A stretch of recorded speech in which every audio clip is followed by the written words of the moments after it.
Olá! Na nossa análise de hoje, a gente vai abrir uma verdadeira caixa de ferramentas para entender o nosso mundo. Vamos desvendar duas lentes poderosíssimas, a dialética e a fenomenologia.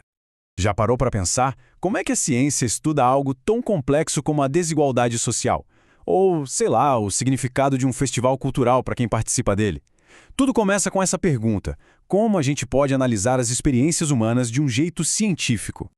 A resposta para isso está no método científico. Mas calma, não precisa imaginar um laboratório cheio de tubos de ensaio. Pense no método mais como um caminho, sabe? Uma abordagem bem estruturada que nos guia para produzir conhecimento e, o mais importante, ir muito além do senso comum. Então, vamos lá. Seção 1. O caminho para o conhecimento. Antes de mergulhar de cabeça, vamos primeiro entender direitinho o que é esse tal de método de pesquisa. E aqui já vem um ponto que é crucial. Não existe essa história de um método ser melhor que o outro. A escolha certa depende totalmente do que se quer pesquisar. É como se fosse uma caixa de ferramentas mesmo. Não se usa um martelo para apertar um parafuso, certo? Certo. Agora, na seção 2, 3 lentes para a realidade, vamos conhecer 3 das principais abordagens ou lentes que os pesquisadores usam para olhar para o mundo. Essa tabela aqui resume tudo de um jeito bem claro. Olha só, o positivismo foca no que é objetivo, mensurável, tipo padrões de chuva. Já a dialética, que é uma das nossas estrelas de hoje, olha para as contradições, para como a riqueza e a pobreza se relacionam, por exemplo. E a fenomenologia, nossa outra estrela, quer interpretar a experiência, o significado que as coisas têm para as pessoas. Vamos então para a seção 3, a lente crítica, a dialética. Bora começar com a nossa primeira lente e entender como ela funciona na prática. Essa frase famosa do Marx, ela meio que captura a alma da dialética. A ideia central é que o conflito, a contradição, como a luta de classes, é o que move a história, é o motor da mudança na sociedade. E essa é uma ideia que, claro, não surgiu do nada. Ela foi evoluindo, desde os diálogos de Sócrates na Grécia Antiga, passando pela filosofia super complexa de Hegel, até chegar na análise que Marx fez do capitalismo.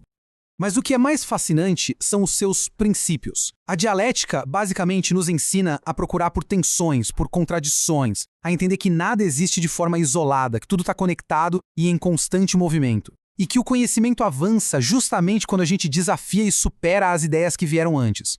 Um exemplo perfeito disso é o princípio da unidade dos opostos.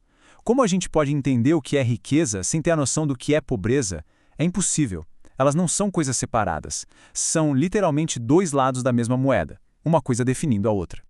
Muito bem. Agora, vamos para a seção 4, a lente subjetiva, a fenomenologia. Vamos trocar de lente e mergulhar no mundo da experiência pessoal, da percepção de cada um. O lema aqui, criado pelo filósofo Husserl, é retornar às coisas em si mesmas. O que isso quer dizer? Basicamente, em vez de ficar só na teoria, a fenomenologia quer ir direto à fonte, como as pessoas de fato vivenciam e dão sentido ao mundo ao redor delas. E assim como a dialética, essa ideia também foi se desenvolvendo. Husserl começou focando nas intenções por trás das nossas ações. Depois veio Heidegger, que lembrou que a gente sempre existe dentro de um contexto histórico. E aí Merleau-Ponty adicionou uma peça fundamental. Nossa experiência do mundo acontece primeiro e sempre através do nosso corpo. Então, para resumir, o foco da fenomenologia está totalmente na experiência vivida. O que as coisas significam para cada pessoa, como o contexto histórico e social nos molda, e como o nosso corpo, a nossa percepção física, é a base para a gente entender qualquer coisa.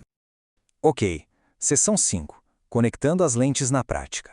A pergunta que fica é: como essas duas lentes, que parecem tão diferentes, podem ser usadas juntas numa pesquisa de verdade?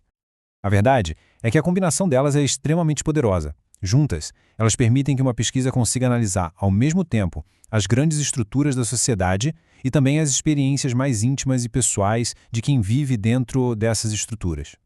Imagina um estudo sobre evasão escolar.